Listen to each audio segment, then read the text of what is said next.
Everyone, welcome to the 32nd episode of the Boundless Business Podcast. I have yet to mess it up over the last couple of sessions, so I think that's a major win.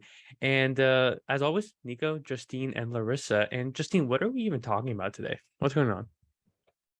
Today, we are talking about how to re-engage leads from the website Pixel. So leads who have gone cold. How do we re-engage them?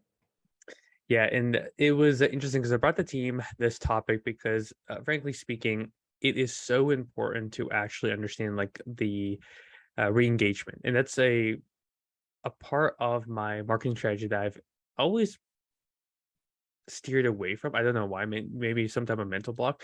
And I was super skeptical in this campaign. Larissa made me, do it because she said we should. And it turned out to work really well. So again, big shout outs to Larissa for actually making me think like this. I was very hesitant, and Larissa can probably make fun of me a little later. So basically, I'm going to walk you through the whole scenario. So what happened was we have been collecting data for a while, emailing individuals from our website, and we had all this old data. In this case, we had 112 people that came to the site. They did a minimum level what I care about, which is they went to their pricing page.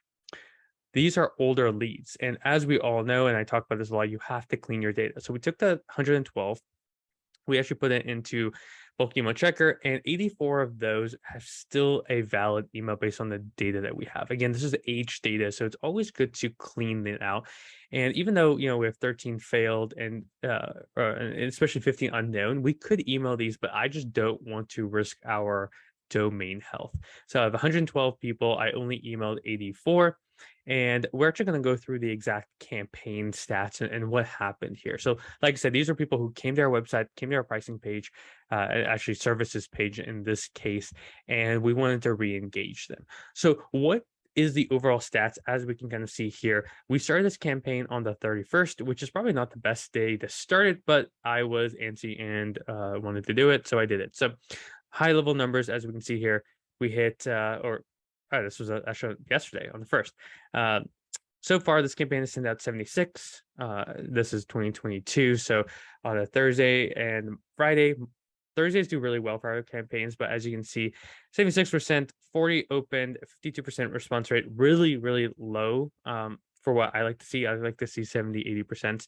3 replies. And the best part is we got a direct call from this. And I can't exactly show the person and the call, but I can say this took no effort, right? It took 5 minutes of uploading it to bulk email to verify. I had already had high level templates, which we'll go into in a second, but a couple of seconds to import it into, shouldn't show these people. Oh well. Auto import them into here. And then this is the actual copy what I have. So it's a 3-part email structure, which I'm a huge fan of. And most people are actually still on step 1. So we'll keep you guys updated. Maybe we should do another podcast about like what actually happened at the end. But high level, quick question, don't overthink the subject line. We jumped right into it. There's no customization because they already have context on who we are. They just say, hey, first name, want to see if your game to partner up. Went into our value prop, which is our pixel. And then is this something you'd be interested in? Super direct, super simple, no nitty gritties. Step 2, is again, most of these people are agencies that are coming here right now. And again, just straight to the point. And then third, is a basic question. But as you guys can see, this is why it's one, important to always clean data. Two, keeping these very simple, right? These are individuals who already know our brand. We know what they were looking at. So I can just go into it with a direct offer. Larissa, Justine, what questions do we have from this campaign? What we did, why you made me do it, and why I'm thankful, anything like that would be helpful. Uh, well, first of all, thank you for seeing my prices. I do agree. I was definitely right. You should have done this. I did Glad I'm not glad want you to, did it. I did not want to do it. I was just like, this is old Um, data. I don't want to do it. But yeah, that is one thing I just wanted to touch on is like these the results. Like we probably could have actually gotten far better results had we used this data in the real time that we received it, right? So this data is anywhere from, like I guess a couple days old to I think like potentially up to 2 months old. yeah, So that's like all of the stuff that was filtered through. So, and when we say that's the age, like those are the time that those people engaged with us on our site. So those are the times that like we're talking here. So honestly, even just to be able to get a 52% open rate on this data that is kind of old is really good. I did want to mention too that like the replies that you're seeing down there, 2 of those replies are from the same person. One person replied multiple times, so it's counting 2 of them the same person. So that's really 2 people, 3 replies, but 2 people. So just a couple of tiny caveats to the data. But even still, you know, most people doing email campaigns will tell you that you usually, in a data set of less than 100 people, you don't expect any replies.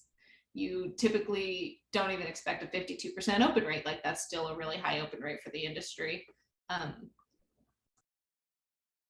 Bless you.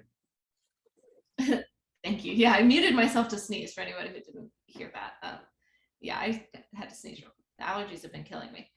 But, you know, those are just a couple really small caveats to the data. But this is a super impressive test for these like emails specifically. And the fact that we did get a booked call out of it, I think really, you know, speaks to the campaign copy that Nico put together, which, and you can go back and listen to our past podcasts about this, but our campaign copy is usually short, quick, to the point, but usually has a very friendly tone. That's just generally the voice we try to go for. There's also no customization in this campaign copy that Nico had put together either. So that potentially could have been a higher rate had we added in personalization. We didn't for this particular test because we really just wanted to make use of some of this data. So yeah, those are all my little caveats. I don't know if there's any questions or anything on any of that, but happy to speak to it.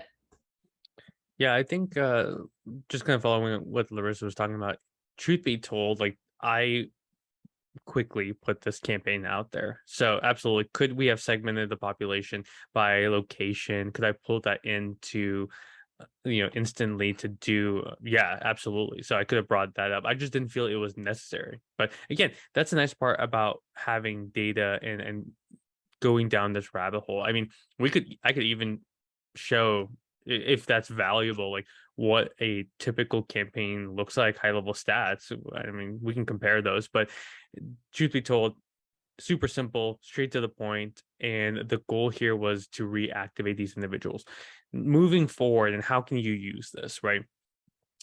One, talk to me, Nico at boundlessmedia.com. Let's get you a pixel and let's start turning these people who come into your site into prospects, leads, and sales, right? That's number one. Number two, I'm going to take the open rates here, like everyone who opened, I'm going to download that list and then put them into a reactivation campaign later. So, we're going to get, most of them are still in step one. I don't know if they have a button here that shows where everyone is at, but anyway, we'll wait until they're at the end, and then I'm going to take the list, take all the people who opened it and did not respond, and we'll put them into another one that goes out in the next 30 days, right? We'll keep working this list because, they're opening it, and I can see they're opening it multiple times, then they're just a better prospect, right? Again, they already have contacts on me, and we can do something there. Justine, did you have any questions? No questions. I'm excited to see where else the data can take you. I'm excited to see some numbers. Yeah, it is interesting. Just because I want to always make these podcasts more valuable, let's pick one on a little bit more on what I would expect a quote unquote successful campaign to be, just to compare these two, right? So this one is Shopify, going after Shopify brands, brands who work with Shopify people. So this is closer to what I would expect in regard, again, super small test, but I would like higher open rates. And then we can even look at the copy and what they look there. Much more quote unquote custom based on where the data is mined. So again, I would like the numbers to be closer to these. Like Larissa said, it was actually a 3%, or it's closer 3% because it was 7, but only 2 people responded. I don't know what percent open rate it was actually, but that percentage is calculated out of your opened, so that's why. Okay. So 3 out of 40 is a higher ratio than 2 out of 79. Yeah. Okay, cool. Got it. So yep, that's it. And then nothing actually came from this campaign. There were just questions. So yeah, that is high level on what you can do with even if you don't have pixel data, like old data. Make sure one, you always clean it, because people switch jobs, companies go out of business, companies get acquired. There's just so many reasons that you need to clean your data, and it's like a penny email, or sometimes fractions of a penny, to actually clean the lists, right?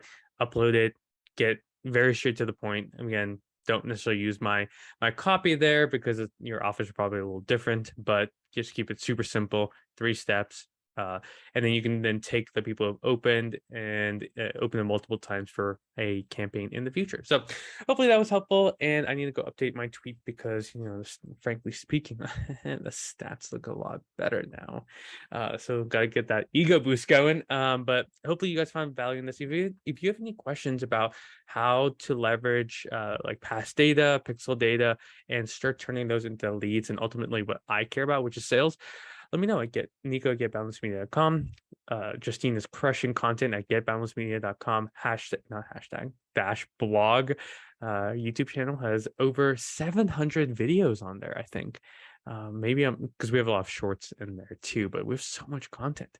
So if you have a question about email, retargeting, pixel, marketing, or how to help your agency, we probably have a resource for that. So we'll see you guys next episode. Team, you have any last closing remarks? Nothing on my end. Awesome. Good stuff. We will talk to you later, and peace.